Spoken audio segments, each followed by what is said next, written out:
Australia, Canada, United state जिन्हों असीं अमरीका भी कहने आ ते यूके, इंग्लैंड। सो डॉक्टर साहब होरां दा कहना है कि बच्चा इत्थे रहिंदे होए भी ਜਿਹੜਾ ਇਹਨਾਂ ਕੰਟਰੀਆਂ ਦੇ ਵਿੱਚ ਜਿਹੜੇ ਕਾਲਜਿਸ ਨੇ ਉਹਨਾਂ ਦੇ ਵਿੱਚ ਦਾਖਲਾ ਲੈ ਸਕਦਾ ਹੈ। ਤੁਸੀਂ ਕਹਿ ਰਹੇ ਹੋ ਕਿ 20 ਲੱਖ ਰੁਪਈਆ ਵਿਦੇਸ਼ ਜਾਣ ਤੋਂ ਪਹਿਲਾਂ ਹੀ ਬਚਾ ਲੈਂਦਾ ਬੱਚਾ, ਯਾਨੀ ਉਹ ਜਿਹੜੇ ਬੱਚੇ ਜਿਹੜੇ ਅਸੀਂ ਕਹਿ ਸਕਦੇ ਹਾਂ ਕਿ ਬਾਹਰ ਜਾਣਾ ਵੀ ਚਾਹੁੰਦੇ ਨੇ ਪਰ ਉਹ ਕਹਿੰਦੇ ਨੇ ਕਿ ਅਸੀਂ ਮਾਪਿਆਂ ਦੇ ਉੱਤੇ ਬਹੁਤਾ ਬੋਝ ਵੀ ਨਹੀਂ ਬਣਨਾ, ਉਹਨਾਂ ਲਈ ਮੈਨੂੰ ਲੱਗਦਾ ਕਿ ਇਹ ਬੈਸਟ ਹੈ ਪ੍ਰੋਗਰਾਮ ਤੁਹਾਡੇ ਮੁਤਾਬਿਕ। ਬੱਚਾ 2 ਸਾਲ ਇੱਥੇ ਪੜ੍ਹਦਾ ਹੈ ਤਾਂ ਕਿਧਰੇ ਵੀ 15 ਤੋਂ 20 ਲੱਖ ਰੁਪਇਆ ਆਪਣਾ ਬਚਾ ਸਕਦਾ ਹੈ ਐਜੂਕੇਸ਼ਨ ਜਾਣ ਤੋਂ ਪਹਿਲੇ ਹੀ। ਉਸੇ ਤਰੀਕੇ ਨਾਲ ਅਸੀਂ ਇੱਥੇ ਪੜ੍ਹਾਵਾਂਗੇ। ਸੋ ਜਦੋਂ ਬੱਚਾ ਸੈਕੰਡ ਈਅਰ ਜਾਂ ਥਰਡ ਈਅਰ 'ਚ ਜਾਂਦਾ ਆਪਣੇ ਦੂਸਰੇ ਕੰਟਰੀ ਦੇ ਵਿੱਚ ਤਾਂ ਉਹਨੂੰ ਉੱਥੇ ਜਾ ਕੇ ਪੜ੍ਹਨ 'ਚ ਫਿਰ ਕੋਈ ਤਕਲੀਫ ਨਹੀਂ ਆਉਂਦੀ। ਜੇਕਰ ਕੋਈ ਬੱਚਾ ਚਾਹੇ ਕਿ ਉਹਨੇ 3 ਸਾਲ ਇੰਡੀਆ ਦੇ ਵਿੱਚ ਪੜ੍ਹਨਾ ਹੈ ਤੇ ਚੌਥਾ ਸਾਲ ਵਿਦੇਸ਼ ਦੇ ਵਿੱਚ ਲਗਾਉਣਾ ਹੈ, ਇਹ ਵੀ ਪੋਸੀਬਲ ਹੈ। ਮੈਂ ਬਲੀਵ ਕਰਦਾ ਕਿ ਅਸੀਂ ਇੱਕ ਗਲੋਬਲ ਕਰੀਅਰ ਲੈਣਾ ਹੈ, ਅਸੀਂ ਉਹਨਾਂ ਕੰਟਰੀਆਂ 'ਚ ਜਾ ਕੇ ਐਜੂਕੇਸ਼ਨ ਵੀ ਲੈਣੀ ਹੈ, ਵੀਜ਼ਾ ਵੀ ਲੈਣਾ, ਐਜੂਕੇਸ਼ਨ ਵੀ ਲੈਣੀ ਹੈ ਔਰ ਉਸ ਤੋਂ ਬਾਅਦ ਉੱਥੇ ਸੈਟਲ ਵੀ ਹੋਣਾ ਹੈ, ਕੰਮਕਾਜ ਵੀ ਦੇਖਣੇ ਹੈ। ਪੜ੍ਹਨ ਦਾ ਤਰੀਕਾ ਹੈ ਜਿਹੜੀ ਆਪਾਂ ਐਜੂਕੇਸ਼ਨ ਲੈਣੀ ਹੈ, ਕਲਾਸਰੂਮ ਬੇਸਡ ਐਜੂਕੇਸ਼ਨ ਹੈ, ਉਹ ਥਿਓਰੀ ਬੇਸਡ, ਪ੍ਰੈਕਟੀਕਲ ਬੇਸਡ ਔਰ ਅਸਾਈਨਮੈਂਟ ਬੇਸਡ ਟੀਚਿੰਗ ਹੈ, ਉਹ ਅਸੀਂ ਇੱਥੇ ਦਿਆਂਗੇ। ਪੈਟਰੋਲ ਪੰਪਾਂ ਦੇ ਉੱਤੇ, ਸਰਵਿਸ ਸਟੇਸ਼ਨਾਂ ਦੇ ਉੱਤੇ ਜਿਹੜਾ ਔਰ ਰੈਸਟੋਰੈਂਟਾਂ ਦੇ ਬੈਕ ਡੋਰ ਦੇ ਵਿੱਚ ਉਹ ਸਾਨੂੰ 3rd ਕਲਾਸ ਜੌਬ ਨਾ ਕਰਨੀ ਪਵੇ। ਦੇਖੋ ਜੇ ਬੱਚਾ ਅਨਸਕਿਲਡ ਜਾਊਗਾ ਤਾਂ ਉਹਨੂੰ ਉੱਥੇ ਜਾ ਕੇ ਤਾਂ ਇਹ ਜਿਹੇ ਕੰਮ ਕਰਨੇ ਪੈਂਦੇ। ਸੋ 21 ਕੰਟਰੀਜ਼ ਐਂਡ 348 ਯੂਨੀਵਰਸਿਟੀਜ਼ ਦਾ ਇਹ ਪੂਰਾ ਲਿਸਟ ਸਾਡੇ ਕੋਲ ਪੀਅਰਸਨ ਨੇ ਦਿੱਤੀ ਹੈ, ਕੰਪਨੀ ਨੇ, ਜਿੱਥੇ ਕ੍ਰੈਡਿਟ ਟ੍ਰਾਂਸਫਰ ਪ੍ਰੋਗਰਾਮਸ ਚੱਲ ਸਕਦੇ। ਸਤਿ ਸ਼੍ਰੀ ਅਕਾਲ ਜੀ, ਹਕੀਕਤ ਟੀਵੀ ਪੰਜਾਬੀ ਦੇਖ ਰਹੇ ਸਾਡੇ ਸਾਰੇ ਦਰਸ਼ਕਾਂ ਦਾ ਸਵਾਗਤ। ਮੈਂ ਹਾਂ ਕਾਸਿਫ ਫਾਰੂਕੀ। ਕੁਝ ਦਿਨ ਪਹਿਲਾਂ ਅਸੀਂ ਤੁਹਾਨੂੰ ਕ੍ਰਾਸਲੈਂਡ ਇਮੀਗ੍ਰੇਸ਼ਨ ਤੇ ਵਿਦਿਆ ਜੋਤੀ ਸੰਸਥਾ ਦੇ ਜਿਹੜੇ ਚੇਅਰਮੈਨ ਨੇ, ਪ੍ਰਬੰਧਕ ਵੀ ਅਸੀਂ ਕਹਿ ਸਕਦੇ ਹਾਂ, ਡਾਕਟਰ ਡੀਜੇ ਸਿੰਘ ਹੋਰਾਂ ਦੇ ਨਾਲ ਤੁਹਾਡੀ ਮੁਲਾਕਾਤ ਕਰਵਾਈ ਸੀ। ਉਹ ਮੁਲਾਕਾਤ ਕਾਫੀ ਮਕਬੂਲ ਹੋਈ ਸੀ। ਬਹੁਤ ਸਾਰੇ ਸਵਾਲ ਵੀ ਉਸ ਜਿਹੜੀ ਇੰਟਰਵਿਊ ਤੋਂ ਬਾਅਦ ਸਾਨੂੰ ਮਿਲੇ ਨੇ। ਅੱਜ ਕੋਸ਼ਿਸ਼ ਕਰਾਂਗੇ ਉਹਨਾਂ ਸਵਾਲਾਂ ਦੇ ਜਵਾਬ ਲੈਣ ਨੂੰ। ਪਰ ਇੱਕ ਹੋਰ ਵੱਡਾ ਪ੍ਰੋਗਰਾਮ ਹੈ ਜਿਹੜਾ ਵਿਦਿਆ ਜੋਤੀ ਜਿਹੜੀ ਸੰਸਥਾ ਹੈ ਉਸ ਵੱਲੋਂ ਦਿੱਤਾ ਜਾ ਰਿਹਾ ਹੈ। ਤਸਵੀਰਾਂ 'ਚ ਅਸੀਂ ਤੁਹਾਨੂੰ ਇਸ ਵੇਲੇ ਦਿਖਾ ਰਹੇ ਹਾਂ ਆਸਟ੍ਰੇਲੀਆ, ਕੈਨੇਡਾ, यूनाइटेड स्टेट जिन्हों असीं अमरीका भी कहने आ ते यूके, इंग्लैंड। सो डॉक्टर साहब होरां दा कहना है कि बच्चा इत्थे रहिंदे होए भी ਜਿਹੜਾ ਇਹਨਾਂ ਕੰਟਰੀਆਂ ਦੇ ਵਿੱਚ ਜਿਹੜੇ ਕਾਲਜਿਸ ਨੇ ਉਹਨਾਂ ਦੇ ਵਿੱਚ ਦਾਖਲਾ ਲੈ ਸਕਦਾ ਹੈ। ਉਹ ਬੱਚੇ ਜਿਹੜੇ ਕਹਿੰਦੇ ਨੇ ਕਿ ਅਸੀਂ ਜਾਣਾ ਬਾਹਰ ਪੜ੍ਹਨ ਪਰ ਅਸੀਂ ਮਾਪਿਆਂ ਦੇ ਉੱਤੇ ਬਹੁਤਾ ਬੋਝ ਨਹੀਂ ਬਣਨਾ, ਤਾਂ ਇਹਨਾਂ ਕੋਲ ਅਜਿਹੇ ਪ੍ਰੋਗਰਾਮ ਨੇ ਜਿਸ ਦੇ ਜ਼ਰੀਏ ਉਹ ਘੱਟ ਖਰਚੇ ਦੇ ਵਿੱਚ ਵਿਦੇਸ਼ ਜਾ ਸਕਦੇ ਨੇ। ਯਾਨੀ ਜੇਕਰ ਕੋਈ ਬੱਚਾ ਚਾਹੇ ਕਿ ਉਹਨੇ 3 ਸਾਲ ਇੰਡੀਆ ਦੇ ਵਿੱਚ ਪੜ੍ਹਨਾ ਹੈ ਤੇ ਚੌਥਾ ਸਾਲ ਵਿਦੇਸ਼ ਦੇ ਵਿੱਚ ਲਗਾਉਣਾ ਹੈ, ਇਹ ਵੀ ਪੋਸੀਬਲ ਹੈ। ਅਗਰ ਉਹ ਚਾਹੁੰਦਾ ਕਿ 2 ਸਾਲ ਉਹਨੇ ਇੰਡੀਆ ਦੇ ਵਿੱਚ ਪੜ੍ਹਨਾ ਤੇ 2 ਸਾਲ ਉਹ ਆਪਣਾ ਖਰਚਾ ਬਾਹਰ ਦਾ ਵੀ ਕਰ ਸਕਦਾ ਹੈ। ਤਾਂ ਜਿਹੜਾ ਇਸ ਵੇਲੇ ਵਿਦਿਆ ਜੋਤੀ ਸੰਸਥਾ ਹੈਗੀ, ਇੱਕ ਵੱਖਰਾ ਪ੍ਰੋਗਰਾਮ, ਯੂਨੀਕ ਪ੍ਰੋਗਰਾਮ ਹੈ ਜਿਹੜਾ ਉਹ ਪੰਜਾਬ ਦੇ ਮੁੰਡੇ ਕੁੜੀਆਂ ਨੂੰ ਦੇ ਰਹੀ ਹੈ। ਸਾਡੇ ਨਾਲ ਅੱਜ ਵਿਦਿਆ ਜੋਤੀ ਜਿਹੜੀ ਸੰਸਥਾ ਹੈਗੀ, ਸੁਸਾਇਟੀ ਹੈਗੀ ਹੈ, ਉਹਨਾਂ ਦੇ ਚੇਅਰਮੈਨ ਨੇ ਡਾਕਟਰ ਡੀਜੇ ਸਿੰਘ, ਬੜੇ ਤਜਰਬੇਕਾਰ ਔਰ ਪੰਜਾਬ ਦੇ ਵਿੱਚ ਨਾਮਵਰ ਸੰਸਥਾ ਹੈਗੀ ਆ। ਕਾਲਜ ਵੀ ਚਲਾਉਂਦੇ ਨੇ, ਨਾਲ ਨਾਲ ਇਮੀਗ੍ਰੇਸ਼ਨ ਦੇ ਵਿੱਚ ਵੀ ਇਹਨਾਂ ਦਾ ਵੱਡਾ ਤਜਰਬਾ ਹੈ। ਡਾਕਟਰ ਸਾਹਿਬ ਤੁਸੀਂ ਪਹਿਲਾਂ ਟਾਈਮ ਦਿੱਤਾ ਸਾਨੂੰ, ਇਸ ਲਈ ਤੁਹਾਡਾ ਬਹੁਤ-ਬਹੁਤ ਸ਼ੁਕਰੀਆ। ਬੜਾ ਕੀਮਤੀ ਸਮਾਂ ਰਹਿੰਦਾ ਤੁਹਾਡਾ, ਬਹੁਤ ਘੱਟ ਟਾਈਮ ਤੁਹਾਡੇ ਕੋਲ ਰਹਿੰਦਾ ਹੈ ਕਿਉਂਕਿ ਤੁਹਾਡੀ ਪਿਛਲੀ ਗੱਲਬਾਤ ਬੜੀ ਮਕਬੂਲ ਹੋਈ ਹੈ ਔਰ ਤੁਸੀਂ ਸਾਨੂੰ ਆਪਣੇ ਇੱਕ ਨਵੇਂ ਪ੍ਰੋਗਰਾਮ ਪਾਥਵੇ ਦੇ ਲਈ ਵੀ ਜਿਹੜਾ ਸਾਨੂੰ ਦੱਸਿਆ ਸੀ। ਸੋ ਡਾਕਟਰ ਸਾਹਿਬ, ਮੈਂ ਆ ਕੇ ਇੱਥੇ ਵੇਖਿਆ ਕਿ ਤੁਸੀਂ ਜਿਹੜਾ ਆਸਟ੍ਰੇਲੀਆ, ਕੈਨੇਡਾ, ਅਮਰੀਕਾ, ਯੂਕੇ ਦੇ ਵਿੱਚ ਜਿਹੜੇ ਬੱਚਿਆਂ ਨੂੰ ਪੜ੍ਹਾ ਰਹੇ ਹੋ ਔਰ ਇੱਥੋਂ ਵੀ ਬੱਚੇ ਜਿਹੜੇ ਤੁਹਾਡੇ ਜਾ ਰਹੇ ਨੇ, ਕੀ ਪ੍ਰੋਗਰਾਮ ਹੈਗਾ ਜੀ ਇਹ ਔਰ ਕਿਸ ਤਰੀਕੇ ਨਾਲ? ਕਿਉਂਕਿ ਜਿਸ ਕੰਪਨੀ ਨਾਲ, ਜਿਸ ਸੰਸਥਾ ਨਾਲ ਤੁਹਾਡਾ ਟਾਈ ਅਪ ਹੋਇਆ, ਮੈਨੂੰ ਲੱਗਦਾ ਕਿ ਪੰਜਾਬ ਦੇ ਵਿੱਚ ਸ਼ਾਇਦ ਹੀ ਕੋਈ ਕਾਲਜ ਜਾਂ ਕੋਈ ਸੰਸਥਾ ਹੋਵੇ ਜਿਹੜੀ ਉਹਨਾਂ ਨਾਲ ਕੰਮ ਕਰ ਰਹੀ ਹੈ। ਸਤਿ ਸ਼੍ਰੀ ਅਕਾਲ ਸਾਰਿਆਂ ਨੂੰ ਜੀ। ਥੈਂਕ ਯੂ ਆਸਿਫ ਜੀ, ਤੁਸੀਂ ਅੱਜ ਸਾਡੇ ਕੋਲ ਦਰਸ਼ਨ ਦਿੱਤੇ ਹੈ, ਟਾਈਮ ਦਿੱਤਾ, ਸਾਡੇ ਇੰਸਟੀਟਿਊਸ਼ਨ ਆਏ ਹੋ, ਸਾਡੇ ਇੰਸਟੀਟਿਊਸ਼ਨ ਬਾਰੇ ਲੋਕਾਂ ਨੂੰ ਅਵੇਅਰਨੈਸ ਵੀ ਦੇ ਰਹੇ ਹੋ, ਤੁਹਾਡਾ ਬਹੁਤ ਬਹੁਤ ਧੰਨਵਾਦ। ਜਿਹੜਾ ਅਸੀਂ ਇਹ ਪ੍ਰੋਗਰਾਮ ਲੈ ਕੇ ਆਏ ਹਾਂ ਜੀ, ਇੰਟਰਨੈਸ਼ਨਲ ਪਾਥਵੇ ਪ੍ਰੋਗਰਾਮ ਹੈ, ਵਰਲਡ ਦਾ ਸਭ ਤੋਂ ਵੱਡਾ ਪਾਥਵੇ ਪ੍ਰੋਗਰਾਮ ਹੈ। ਸੋ ਕਈ ਬੱਚਿਆਂ ਦੇ ਮਾਈਂਡ 'ਚ ਹੁੰਦਾ ਜੀ ਅਸੀਂ ਕੈਨੇਡਾ ਜਾਣਾ, ਆਸਟ੍ਰੇਲੀਆ ਜਾਣਾ, ਬਟ ਅਸੀਂ ਸਿਰਫ ਵੀਜ਼ਾ ਲੈਣਾ। ਮੈਂ ਇਸ ਚੀਜ਼ ਥੋੜ੍ਹਾ ਜਿਹਾ ਅਲੱਗ ਤੋਂ ਬਲੀਵ ਕਰਦਾ। ਮੈਂ ਬਲੀਵ ਕਰਦਾ ਕਿ ਅਸੀਂ ਇੱਕ ਗਲੋਬਲ ਕਰੀਅਰ ਲੈਣਾ ਹੈ, ਅਸੀਂ ਉਹਨਾਂ ਕੰਟਰੀਆਂ 'ਚ ਜਾ ਕੇ ਐਜੂਕੇਸ਼ਨ ਵੀ ਲੈਣੀ ਹੈ, ਵੀਜ਼ਾ ਵੀ ਲੈਣਾ, ਐਜੂਕੇਸ਼ਨ ਵੀ ਲੈਣੀ ਹੈ, ਔਰ ਉਸ ਤੋਂ ਬਾਅਦ ਉੱਥੇ ਸੈਟਲ ਵੀ ਹੋਣਾ ਹੈ, ਕੰਮਕਾਜ ਵੀ ਦੇਖਣੇ ਹੈ। ਸੋ ਉਹ ਕਰੀਅਰ ਇੱਕ ਬਹੁਤ ਵੱਡੀ ਚੀਜ਼ ਹੁੰਦੀ ਹੈ। ਆਪਾਂ ਐਜੂਕੇਸ਼ਨ ਜਿਹੜੀ ਲੈਂਦੇ ਹਾਂ, ਪੜ੍ਹਾਈ ਲੈਂਦੇ ਹਾਂ, ਸਕਿੱਲਸ ਲੈਂਦੇ ਹਾਂ, ਉਹ ਆਪਣੇ ਕਰੀਅਰ ਵਾਸਤੇ ਲੈਂਦੇ ਹਾਂ, ਆਪਣੀ ਲੌਂਗ ਟਰਮ ਅਰਨਿੰਗ ਵਾਸਤੇ ਲੈਂਦੇ ਹਾਂ। ਸੋ ਉਸ ਚੀਜ਼ ਨੂੰ ਦੇਖਦੇ ਹੋਏ ਜੀ ਅਸੀਂ ਜੋ ਵਰਲਡ ਦੀ ਸਭ ਤੋਂ ਵੱਡੀ ਐਜੂਕੇਸ਼ਨ ਕੰਪਨੀ ਹੈ ਪੀਅਰਸਨ ਦੇ ਨਾਲ ਟਾਈ ਅਪ ਕੀਤਾ ਹੈ। ਪੀਅਰਸਨ ਵਰਲਡ ਦਾ ਸਭ ਤੋਂ ਵੱਡੀ ਮਤਲਬ ਕਿਸੇ ਨੂੰ ਦੱਸਣ ਦੀ ਲੋੜ ਨਹੀਂ ਹੈ, ਬਹੁਤ ਨਾਮੀ ਕੰਪਨੀ ਹੈ, ਪੰਜਾਬ ਦੇ ਵਿੱਚ ਵੀ ਉਹਨਾਂ ਦੀਆਂ ਕਿਤਾਬਾਂ ਲਾਰਜ ਸਕੇਲ 'ਤੇ ਆਉਂਦੀਆਂ ਹਨ। Pearson test of English PT ਜੋ ਆਪਣੇ ਪੰਜਾਬ 'ਚ ਬਹੁਤ ਮਸ਼ਹੂਰ ਹੈ, ਉਹ ਇਸ ਕੰਪਨੀ ਦਾ ਪ੍ਰੋਡਕਟ ਹੈ। ਸੋ ਉਹਨਾਂ ਦੀ ਕੋਲੈਬੋਰੇਸ਼ਨ ਦੇ ਨਾਲ ਅਸੀਂ ਇੱਥੇ ਇੰਟਰਨੈਸ਼ਨਲ ਐਜੂਕੇਸ਼ਨ ਨੂੰ ਲੈ ਕੇ ਆਏ ਹਾਂ। ਪੀਅਰਸਨ BTEC ਬਾਰੇ ਮੈਂ ਥੋੜ੍ਹਾ ਹੋਰ ਦੱਸਾਂਗਾ। ਇਹ UK ਦੀ ਸਭ ਤੋਂ ਵੱਡੀ ਵੋਕੇਸ਼ਨਲ ਬਾਡੀ ਹੈ। ਇਸ ਸਾਲ UK ਦੇ ਵਿੱਚ ਤਕਰੀਬਨ 2.5 ਲੱਖ ਸਟੂਡੈਂਟਸ ਨੇ। UK ਦੀ ਪਾਪੂਲੇਸ਼ਨ ਦੇ ਸਾਹਮਣੇ 2.5 ਲੱਖ ਬਹੁਤ ਵੱਡੀ ਪਾਪੂਲੇਸ਼ਨ ਹੁੰਦੀ ਹੈ। ਉਹਨਾਂ ਨੇ ਪੀਅਰਸਨ BTech ਕੁਆਲੀਫਿਕੇਸ਼ਨਸ ਕਰਕੇ ਯੂਨੀਵਰਸਿਟੀਜ਼ 'ਚ ਅੱਗੋਂ ਐਡਮਿਸ਼ਨਸ ਲਿੱਤੀਆਂ। ਸੋ ਲੈਵਲ 3 ਉਹਨਾਂ ਨੇ ਕੀਤਾ। ਸਿਮਿਲਰਲੀ ਪੀਅਰਸਨ ਦੇ ਲੈਵਲ 4 ਔਰ 5 ਜਿਹੜੀਆਂ ਕੁਆਲੀਫਿਕੇਸ਼ਨਸ ਹੈ ਉਹ ਵਰਲਡ ਦੀਆਂ ਸਾਰੀਆਂ best universities, top of the line university ਜਿੱਥੇ ਆਮ ਬੱਚਿਆਂ ਨੂੰ ਐਡਮਿਸ਼ਨ ਲੈਣਾ ਵੀ ਬਹੁਤ ਮੁਸ਼ਕਿਲ ਹੈ, ਉਹਨਾਂ ਦੇ ਵਿੱਚ ਉਹਨਾਂ ਦੇ ਫਸਟ ਈਅਰ ਔਰ ਸੈਕੰਡ ਈਅਰ ਦੇ ਬਰਾਬਰ ਗਿਣੀਆਂ ਜਾਂਦੀਆਂ। ਸੋ ਕਈ ਬੱਚਿਆਂ ਨੂੰ ਆਈਡੀਆ ਵੀ ਹੋਊਗਾ ਜੇ ਉਹਨਾਂ ਦੇ ਬ੍ਰਦਰ ਸਿਸਟਰ ਬਾਹਰ ਹੈਗੇ ਤਾਂ ਲੈਵਲ 4 ਲੈਵਲ 5 ਆਪਾਂ ਕੀ ਕਹਿੰਦੇ ਆ। ਸੋ ਲੈਵਲ 4 ਔਰ ਲੈਵਲ 5 ਦੀ ਇੰਟਰਨੈਸ਼ਨਲ ਐਜੂਕੇਸ਼ਨ ਉਹ ਅਸੀਂ ਆਪਣੇ ਇਸ ਪੀਅਰਸਨ BTech ਦੀ ਕੋਲੈਬੋਰੇਸ਼ਨ ਦੇ ਨਾਲ ਅਸੀਂ ਇੱਥੇ ਆਪਣੇ ਅਦਾਰੇ ਤੋਂ ਦਿਆਂਗੇ ਬੱਚਿਆਂ ਨੂੰ। ਤੁਹਾਡਾ ਸਾਫ਼-ਸਾਫ਼ ਕਹਿਣ ਦਾ ਭਾਵ ਇਹ ਹੈ ਕਿ ਜੋ ਐਜੂਕੇਸ਼ਨ ਅਮਰੀਕਾ ਦੇ ਵਿੱਚ, ਕੈਨੇਡਾ ਦੇ ਵਿੱਚ, ਆਸਟ੍ਰੇਲੀਆ ਦੇ ਵਿੱਚ, ਇੰਗਲੈਂਡ ਦੇ ਵਿੱਚ, ਉਸ ਇਨਵਾਇਰਨਮੈਂਟ ਦੇ ਵਿੱਚ, ਕਿਉਂਕਿ ਇਨਵਾਇਰਨਮੈਂਟ ਬਹੁਤ ਜ਼ਿਆਦਾ ਆਉਣ ਵਾਲੇ ਫਿਊਚਰ ਨੂੰ ਤੁਹਾਡੇ ਨੂੰ ਨਿਰਧਾਰਿਤ ਕਰਦਾ, ਉਸ ਤਰ੍ਹਾਂ ਦਾ ਇਨਵਾਇਰਨਮੈਂਟ ਤੁਸੀਂ ਇੱਥੇ ਦੇ ਰਹੇ ਹੋ। ਬਿਲਕੁਲ ਜੀ, ਤੁਸੀਂ ਬਿਲਕੁਲ ਸਹੀ ਸੁਣਿਆ। ਇਨਵਾਇਰਨਮੈਂਟ ਵੀ ਦੇ ਰਹੇ ਹਾਂ, ਉਹ ਕੁਆਲੀਫਿਕੇਸ਼ਨ ਵੀ ਇੱਥੇ ਹੋਣੀ ਹੈ। ਸੋ ਜਿਹੜਾ ਪੜ੍ਹਨ ਦਾ ਤਰੀਕਾ ਹੈ, ਜਿਹੜੀ ਆਪਾਂ ਐਜੂਕੇਸ਼ਨ ਲੈਣੀ ਹੈ, ਕਲਾਸਰੂਮ ਬੇਸਡ ਐਜੂਕੇਸ਼ਨ ਹੈ, ਉਹ ਥਿਓਰੀ ਬੇਸਡ, ਪ੍ਰੈਕਟੀਕਲ ਬੇਸਡ ਔਰ ਅਸਾਈਨਮੈਂਟ ਬੇਸਡ ਟੀਚਿੰਗ ਹੈ, ਉਹ ਅਸੀਂ ਇੱਥੇ ਦਿਆਂਗੇ। ਉਹਦਾ ਬੈਨੀਫਿਟ ਇੱਕ ਹੋਰ ਵੀ ਹੈ ਕਿ ਜਦੋਂ ਸਾਡੇ ਬੱਚੇ 18 ਸਾਲ ਦੇ +2 ਕਰਕੇ ਬਾਹਰ ਜਾਂਦੇ ਹੈ ਜਾਂ ਗ੍ਰੈਜੂਏਸ਼ਨ ਵੀ ਕਰ ਲੈਂਦੇ ਹੈ, ਉਹਨਾਂ ਨੂੰ ਇੰਡੀਆ ਦਾ ਐਜੂਕੇਸ਼ਨ ਸਿਸਟਮ ਇੱਕ ਡਿਫਰੈਂਟ ਹੈ ਔਰ ਉੱਥੇ ਜਾ ਕੇ ਉਹਨਾਂ ਨੂੰ ਡਿਫਰੈਂਟ ਤਰੀਕੇ ਨਾਲ ਪੜ੍ਹਨਾ ਪੈਂਦਾ। ਸੋ ਉਹਨਾਂ ਨੂੰ ਬਹੁਤ ਐਜੂਕੇਸ਼ਨ 'ਚ ਵੀ ਪ੍ਰੋਬਲਮਸ ਆਉਂਦੀਆਂ, ਜੋ ਮੇਰਾ ਐਕਸਪੀਰੀਅੰਸ ਵੀ ਹੈ। ਸੋ ਇਸੇ ਚੀਜ਼ ਨੂੰ ਦੇਖਦੇ ਹੋਏ ਅਸੀਂ ਇਹ ਸਿਸਟਮ ਲਿਆਂਦਾ ਹੈ ਕਿ ਬੱਚੇ ਇੱਥੇ ਪੜ੍ਹ ਸਕਣ। ਫਸਟ ਈਅਰ ਜਦੋਂ ਇੱਥੇ ਪੜ੍ਹਦੇ ਹੈ, ਸਾਡੇ ਜਿਹੜੇ ਟ੍ਰੇਨਰਸ ਹੈ, ਟੀਚਰਸ ਹੈ, ਉਹਨਾਂ ਨੂੰ ਟ੍ਰੇਨਿੰਗ ਦਿੱਤੀ ਗਈ ਹੈ ਪੀਅਰਸਨ BTC ਤੋਂ, ਔਰ ਉਹ ਆਪਣੀ ਜਿਹੜੀ ਬੈਸਟ ਐਜੂਕੇਸ਼ਨ ਉਸੇ ਤਰੀਕੇ ਨਾਲ ਅਸੀਂ ਇੱਥੇ ਪੜ੍ਹਾਵਾਂਗੇ। ਸੋ ਜਦੋਂ ਬੱਚਾ ਸੈਕੰਡ ਈਅਰ ਜਾਂ ਥਰਡ ਈਅਰ 'ਚ ਜਾਂਦਾ ਆਪਣੇ ਦੂਸਰੇ ਕੰਟਰੀ ਦੇ ਵਿੱਚ, ਤਾਂ ਉਹਨੂੰ ਉੱਥੇ ਜਾ ਕੇ ਪੜ੍ਹਨ 'ਚ ਫਿਰ ਕੋਈ ਤਕਲੀਫ ਨਹੀਂ ਆਉਂਦੀ। ਸੋ ਡਾਕਟਰ ਸਾਹਿਬ, ਤੁਸੀਂ ਦੱਸ ਰਹੇ ਸੀ, ਜਿਵੇਂ ਤੁਸੀਂ ਲਿਖਿਆ ਵੀ ਹੋਇਆ ਕਿ ਬੈਨੀਫਿਟ ਆਫ ਪੈਥਵੇ ਪ੍ਰੋਗਰਾਮ, ਤੁਸੀਂ ਕਹਿ ਰਹੇ ਹੋ ਕਿ 20 ਲੱਖ ਰੁਪਈਆ ਵਿਦੇਸ਼ ਜਾਣ ਤੋਂ ਪਹਿਲਾਂ ਹੀ ਬਚਾ ਲੈਂਦਾ ਬੱਚਾ। ਯਾਨੀ ਉਹ ਜਿਹੜੇ ਬੱਚੇ ਜਿਹੜੇ ਅਸੀਂ ਕਹਿ ਸਕਦੇ ਹਾਂ ਕਿ ਬਾਹਰ ਜਾਣਾ ਵੀ ਚਾਹੁੰਦੇ ਨੇ, ਪਰ ਉਹ ਕਹਿੰਦੇ ਨੇ ਕਿ ਅਸੀਂ ਮਾਪਿਆਂ ਦੇ ਉੱਤੇ ਬਹੁਤਾ ਬੋਝ ਵੀ ਨਹੀਂ ਬਣਨਾ, ਉਹਨਾਂ ਲਈ ਮੈਨੂੰ ਲੱਗਦਾ ਕਿ ਇਹ ਬੈਸਟ ਹੈ ਪ੍ਰੋਗਰਾਮ ਤੁਹਾਡੇ ਮੁਤਾਬਕ। ਬਿਲਕੁਲ ਜੀ, ਬੈਨੀਫਿਟਸ ਬਹੁਤ ਹੈ, ਅਸੀਂ ਲਿਸਟ ਵੀ ਕੀਤੇ ਹੋਏ ਆ। ਬਟ ਜਿਵੇਂ ਤੁਸੀਂ ਫਾਈਨੈਂਸ਼ੀਅਲਸ ਦੀ ਗੱਲ ਕੀਤੀ ਹੈ, ਪੈਸੇ ਦੀ ਗੱਲ ਕੀਤੀ ਹੈ, ਤਾਂ ਜਦੋਂ ਆਪਾਂ ਨੂੰ ਸਾਰਿਆਂ ਨੂੰ ਪਤਾ ਕਿ ਕੈਨੇਡਾ ਪੜ੍ਹੀਏ ਜਾਂ ਆਸਟ੍ਰੇਲੀਆ ਪੜ੍ਹੀਏ, 8 ਤੋਂ 12 ਲੱਖ ਤੱਕ ਦੀ ਰੇਂਜ ਹੈਗੀ ਹੈ। ਸੋ ਉਹੀ ਤੁਸੀਂ ਐਜੂਕੇਸ਼ਨ ਸਿਮਿਲਰ ਇੰਟਰਨੈਸ਼ਨਲ ਸਟੈਂਡਰਡ ਦੀ ਐਜੂਕੇਸ਼ਨ ਇੰਡੀਆ 'ਚ ਆਪਾਂ ਲੈਂਦੇ ਹਾਂ, ਤਾਂ ਉਹ ਤੁਹਾਨੂੰ ਤਕਰੀਬਨ 3-3.5 ਲੱਖ ਦੀ ਇੱਥੇ ਸਾਨੂੰ ਕੋਲੋਂ ਪਊਗੀ। ਸੋ ਉਹਦੇ ਵਿੱਚ 5 ਤੋਂ ਲੈ ਕੇ 10 ਲੱਖ ਰੁਪਏ ਦੀ 1 ਸਾਲ ਦੀ ਸੇਵਿੰਗ ਇੱਕ ਬੱਚੇ ਨੂੰ ਹੋ ਸਕਦੀ ਹੈ। ਔਰ ਅਗਰ ਬੱਚਾ 2 ਸਾਲ ਇੱਥੇ ਪੜ੍ਹਦਾ ਹੈ ਤਾਂ ਉਹ ਕਿਧਰੇ ਵੀ 15 ਤੋਂ 20 ਲੱਖ ਰੁਪਇਆ ਆਪਣਾ ਬਚਾ ਸਕਦਾ ਹੈ ਐਜੂਕੇਸ਼ਨ ਜਾਣ ਤੋਂ ਪਹਿਲੇ ਹੀ। ਤੀਸਰੇ ਸਾਲ ਆਪਾਂ ਇੰਨੇ ਪੈਸੇ ਦੂਜੇ ਵਿਦੇਸ਼ਾਂ ਨੂੰ, ਇੰਸਟੀਟਿਊਸ਼ਨਾਂ ਨੂੰ ਦੇ ਰਹੇ ਹਾਂ, ਆਪਣੀ ਕਰੰਸੀ ਦੇ ਵੀ ਫਰਕ ਹੈ। ਵੱਡੀ ਇੱਥੇ ਪ੍ਰੋਬਲਮ ਡਾਕਟਰ ਸਾਹਿਬ ਮੈਨੂੰ ਲੱਗਦਾ ਇਹੀ ਹੈ ਕਿ ਜਿਹੜੀਆਂ ਕਰੰਸੀਆਂ ਨੇ ਸਾਡੇ ਤੋਂ ਹਾਈ ਨੇ, ਤੇ ਵੱਡੀ ਮੋਟੀ ਅਮਾਊਂਟ ਹੈ ਜਿਹੜੀ ਹਰੇਕ ਸਾਲ ਪੰਜਾਬ ਦੇ ਵਿੱਚੋਂ ਵਿਦੇਸ਼ਾਂ ਦੇ ਵਿੱਚ ਜਾ ਰਹੀ ਹੈ, ਉਹ ਵੀ ਤੁਸੀਂ ਕਿਤੇ ਨਾ ਕਿਤੇ ਹੱਲ ਲੱਭਿਆ। ਕੋਸ਼ਿਸ਼ ਕਰ ਰਹੇ ਹਾਂ ਜੀ, ਜੋ ਦੇਸ਼ ਦਾ ਬੈਨੀਫਿਟ ਕਰ ਸਕੀਏ ਉਹਦੇ 'ਚ ਬੈਨੀਫਿਟ ਤਾਂ ਹੈ ਹੀ ਹੈ। ਔਰ ਉਸ ਤੋਂ ਇਲਾਵਾ ਹੁਣ ਇਕੋਨਮੀ ਵੀ ਤੁਹਾਨੂੰ ਪਤਾ ਕਿਵੇਂ ਚੱਲ ਰਹੀ ਹੈ, ਫਾਰਮ ਬਿੱਲਾਂ ਕਰਕੇ ਵੀ ਬੜੇ ਅੱਗੋਂ ਮਸਲੇ ਪੈਦਾ ਹੋਣ ਵਾਲੇ ਹੈ, ਲੋਕਾਂ ਦਾ ਬੜੇ ਡਾਊਟ ਹੈਗੇ ਆ ਇਨਕਮ ਕਿਵੇਂ ਜਾਊਗੀ। ਸੋ ਉਹਦੇ ਵਿੱਚ ਵੀ ਇਹ ਫਾਈਨੈਂਸ਼ੀਅਲ ਬੈਨੀਫਿਟ ਸਕੀਮ ਹੈਗੀ ਹੈ। ਡਾਕਟਰ ਸਾਹਿਬ, ਅਸੀਂ ਗੱਲ ਸਭ ਤੋਂ ਪਹਿਲਾਂ ਛੇੜ ਲੈਂਦੇ ਹਾਂ ਆਸਟ੍ਰੇਲੀਆ ਦੇ ਵਿੱਚ। ਆਸਟ੍ਰੇਲੀਆ ਦਾ ਬੜਾ ਕਰੇਜ਼ ਆ ਸਾਡੇ ਪੰਜਾਬੀਆਂ ਨੂੰ, ਤੇ ਤੁਸੀਂ ਇੱਥੇ ਦੱਸਿਆ ਹੈ ਕਿ ਆਸਟ੍ਰੇਲੀਆ ਦੇ ਵਿੱਚ ਕਿਹੜੇ ਪ੍ਰੋਗਰਾਮ ਤੁਸੀਂ ਇੱਥੋਂ ਚਲਾ ਰਹੇ ਹੋ ਔਰ ਕਿਹੜੇ ਪ੍ਰੋਗਰਾਮਾਂ ਦੀ ਉੱਥੇ ਜ਼ਿਆਦਾ ਡਿਮਾਂਡ ਹੈ ਤੁਹਾਡੇ ਮੁਤਾਬਕ। ਬੜਾ ਵੱਡਾ ਤਜਰਬਾ ਤੁਹਾਡਾ ਇਸ ਲਾਈਨ ਦੇ ਵਿੱਚ। ਬਿਲਕੁਲ ਜੀ, ਮੈਂ ਆਸਟ੍ਰੇਲੀਆ ਪੜ੍ਹਿਆ ਵੀ ਹਾਂ, ਕੰਮ ਵੀ ਕੀਤਾ ਹੈ, ਉੱਥੋਂ ਦੀ ਰੈਜ਼ੀਡੈਂਸੀ ਵੀ ਲਿੱਤੀ ਹੈ ਔਰ ਹੁਣ ਆ ਕੇ ਦੇਸ਼ 'ਚ ਹੈਲਪ ਵੀ ਕਰ ਰਹੇ ਹਾਂ। ਸੋ ਆਸਟ੍ਰੇਲੀਆ ਜਿਹੜੇ ਬੱਚੇ ਜਾਣਾ ਚਾਹੁੰਦੇ ਆ, ਉਹਨਾਂ ਨੂੰ ਜਿਹੜੇ ਪੰਜਾਬ ਦੇ ਖਾਸ ਕਰਕੇ ਬੱਚੇ ਆਪਣੇ ਜਾਂ ਰੀਜਨ ਦੇ ਆ, ਜਿਵੇਂ ਹਰਿਆਣਾ ਬੋਰਡ ਤੇ ਪੰਜਾਬ ਬੋਰਡ ਦੇ ਬੱਚੇ ਹੈ, ਉਹਨਾਂ ਨੂੰ ਉਹਨਾਂ ਕੰਟਰੀਆਂ ਦੇ ਵਿੱਚ ਕਈ ਇੰਸਟੀਟਿਊਸ਼ਨਸ ਐਡਮਿਸ਼ਨ ਨਹੀਂ ਦਿੰਦੇ।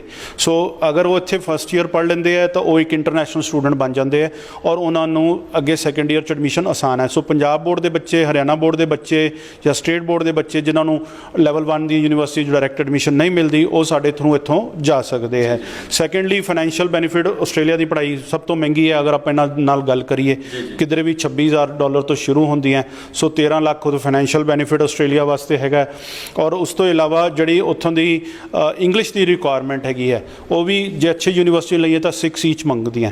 ਸੋ ਉਹ ਇੱਥੇ ਬੱਚੇ ਸਾਡੇ ਨਾਲ 5 ਬੈਂਡ 'ਚ ਸਟਾਰਟ ਕਰ ਸਕਦੇ। ਅਸੀਂ ਉਹਨਾਂ ਨੂੰ ਇੰਪਰੂਵ ਕਰਾਵਾਂਗੇ। ਬੀਇੰਗ ਅ ਪੀਅਰਸਨ ਪਾਰਟਨਰ ਅਸੀਂ ਉਹਨਾਂ ਨੂੰ PT ਦੀ ਵੀ ਕੋਚਿੰਗ ਦਿਆਂਗੇ, ਉਦੋਂ ਹੈਲਪ ਕਰਾਂਗੇ ਉਹਨਾਂ ਨੂੰ ਵੀਜ਼ਾ ਅਸੈਸਮੈਂਟ ਲੈ ਫੁੱਲ ਫਲੈਜ ਤੁਸੀਂ ਪੈਕੇਜ ਬਣਾ ਕੇ ਇੱਥੋਂ ਤੋਰ ਦਿਓ। ਬਿਲਕੁਲ ਕੋਸ਼ਿਸ਼ ਹੈ ਜੀ ਬੱਚਿਆਂ ਦਾ ਕਰੀਅਰ ਸਕਸੈਸਫੁਲ ਕਰੀਏ। ਗੈਪ ਨਹੀਂ ਆਸਟ੍ਰੇਲੀਆ ਅਸੈਪਟ ਕਰਦਾ। ਸੋ ਗੈਪ ਵਾਸਤੇ ਸਾਡੇ ਇਹ ਪ੍ਰੋਗਰਾਮ ਆਸਟ੍ਰੇਲੀਅਨ ਬੱਚੇ ਜਿਹੜੇ ਜਿਨ੍ਹਾਂ ਦੇ ਦੋਸਤ ਭਰਾ ਰਿਸ਼ਤੇਦਾਰ ਹੈਗੇ ਔਰ ਉੱਥੇ ਜਾ ਕੇ ਨਾਲ ਉਹਨਾਂ ਨਾਲ ਪੜ੍ਹਨਾ ਚਾਹੁੰਦੇ ਹੋ, ਉਹਨਾਂ ਲਈ ਵੀ ਇਹ ਬਹੁਤ ਬੈਨੀਫੀਸ਼ੀਅਲ ਸਕੀਮ ਹੈ। ਤੇ ਡਾਕਟਰ ਸਾਹਿਬ, ਇੰਗਲੈਂਡ ਦਾ ਬੜਾ ਜ਼ਿਆਦਾ ਕਰੇਜ਼ ਇਸ ਵੇਲੇ ਹੋਇਆ ਹੋਇਆ ਹੈ। ਸਭ ਤੋਂ ਪਹਿਲਾ ਬੱਚਾ ਉਹਨੇ ਚਾਹੇ ਉਹਦਾ ਪ੍ਰੋਗਰਾਮ ਕੈਨੇਡਾ ਦਾ ਹੀ ਹੋਵੇ ਚਾਹੇ ਆਸਟ੍ਰੇਲੀਆ ਦਾ ਹੋਵੇ, ਲੇਕਿਨ ਜਿਹੜਾ ਕਹਿੰਦਾ ਮੈਨੇ ਇੰਗਲੈਂਡ ਪੜ੍ਹਨਾ ਹੈ, ਮੈਨੇ ਵਲੈਤ ਪੜ੍ਹਨਾ ਹੈ। ਸਾਡੇ ਇੱਥੇ ਪੰਜਾਬ 'ਚ ਵਲੈਤ ਦਾ ਮਤਲਬ ਹੀ ਇੰਗਲੈਂਡ ਲਿਆ ਜਾਂਦਾ ਹੈ। ਤੇ ਇਹਦੇ ਵਿੱਚ ਕੀ ਫੈਸਿਲੀਟੇਟ ਕਰ ਸਕਦੇ ਹੋ ਤੁਸੀਂ ਬੱਚਿਆਂ ਨੂੰ? ਗੈਪ ਇੱਥੇ ਚੱਲ ਸਕਦਾ ਹੈ? ਮਤਲਬ ਬਹੁਤ ਸਾਰੇ ਸਵਾਲ ਜਿਹੜੀ ਪਿਛਲੀ ਮੁਲਾਕਾਤ ਦੇ ਵਿੱਚ ਆਏ ਸੀ, ਅਸੀਂ ਕੋਸ਼ਿਸ਼ ਕਰਦੇ ਹਾਂ ਕਿ ਉਹਨਾਂ ਸਵਾਲਾਂ ਦੇ ਜਵਾਬ ਵੀ ਅਸੀਂ ਨਾਲੋਂ ਨਾਲ ਲੈਂਦੇ ਰਹੀਏ ਜੀ। ਯੂਕੇ ਜੇ ਕੰਪਨੀ ਹੈ ਉਹ ਬੇਸਡ ਯੂਕੇ ਹੈ ਜੀ। ਸਾਰਾ ਮਾਡਲ ਹੀ ਯੂਕੇ ਐਜੂਕੇਸ਼ਨ ਦਾ ਹੈ। ਯੂਕੇ ਦੀ ਐਜੂਕੇਸ਼ਨ ਬਹੁਤ ਮਹਿੰਗੀ ਹੈ, 10 ਲੱਖ ਰੁਪਏ ਤੋਂ ਸ਼ੁਰੂ ਹੁੰਦੀ ਹੈ ਐਨੂਅਲੀ। ਸੋ ਜਿਹੜੇ ਬੱਚੇ ਇੱਥੇ ਸਾਡੇ ਕੋਲ ਪੜ੍ਹਨਗੇ ਉਹ ਆਪਣੀ ਸੇਵਿੰਗ ਕਰ ਸਕਦੇ ਆ, ਗੈਪ ਕਰ ਸਕਦੇ ਆ। ਯੂਕੇ ਦੀਆਂ ਨਵੀਆਂ ਗਾਈਡਲਾਈਨਸ ਆਈਆਂ ਜਿਹਦੇ ਵਿੱਚ ਤੁਹਾਨੂੰ 5.5 ਬੈਂਡ ਮਿਨੀਮਮ ਹੁਣ ਰਿਕੁਆਇਰਮੈਂਟ ਹੈ। ਹੁਣ ਪਹਿਲੇ ਜਿਹੜੇ ਬੱਚਿਆਂ ਦੇ ਮਾਈਂਡ 'ਚ ਹੁੰਦਾ ਸੀ ਵਿਦਆਊਟ ਆਈਲੈਟਸ ਚਲੇ ਜਾਵਾਂਗੇ ਸਾਨੂੰ ਉੱਥੇ ਐਡਮਿਸ਼ਨ ਮਿਲ ਜਾਏਗੀ, ਉਹ ਵੀ ਹੁਣ ਯੂਕੇ ਨੇ ਵੀ ਟਫ ਕਰਤਾ। ਸੋ ਵਿਦ 5.5 ਇਨ ਈਚ ਮੋਡਿਊਲ ਹੁਣ ਤੁਹਾਨੂੰ ਚਾਹੀਦਾ ਯੂਕੇ ਜਾ ਕੇ ਪੜ੍ਹਨ ਵਾਸਤੇ ਵੀ। ਸੋ ਉਹ ਵੀ ਤੁਹਾਨੂੰ ਇੱਥੇ ਬੈਨੀਫਿਟ ਹੈ। ਜੇ ਬੱਚੇ ਦੇ 5.5 ਬੈਂਡ ਹੈ ਜਾਂ ਉਹ 5 ਵੀ ਹੈਗੇ ਤਾਂ ਉਹ ਸਾਡੇ ਤੋਂ ਐਡਮਿਸ਼ਨ ਲੈ ਸਕਦਾ। ਡਿਊਰਿੰਗ ਦੀ ਸਟੱਡੀ ਉਹ ਆਪਾਂ ਉਹਨੂੰ ਹੈਲਪ ਕਰਦੇ ਹਾਂ ਪੂਰਾ ਸਾਡੇ ਕੋਲ ਇੱਥੇ ਟ੍ਰੇਨਰਸ ਹੈਗੇ ਆ ਜੋ ਉਹਦੀ ਆਈਲੈਟਸ PT ਕਲਾਸਿਸ ਦੇਵਾਂਗੇ ਔਰ ਉਹਨੂੰ ਜੋ ਵੀ ਉਹਨਾਂ ਦੀ ਵੀਜ਼ਾ ਰਿਕੁਆਇਰਮੈਂਟਸ ਹੈਗੀਆਂ ਜਿਹੜੇ ਕੰਟਰੀਜ਼ ਤੋਂ ਜਾਣਾ ਚਾਹੁੰਦੇ ਆ ਉਹ ਅਸੀਂ ਉਹਨਾਂ ਨੂੰ ਤਿਆਰ ਕਰਕੇ ਭੇਜਾਂਗੇ।